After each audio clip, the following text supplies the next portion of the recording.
আলিফা,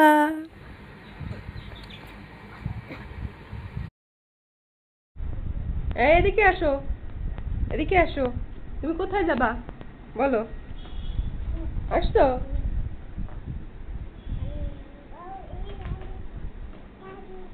হুম,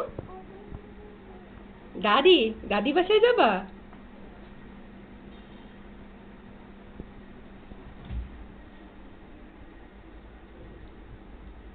তুমি গোসল করেছো?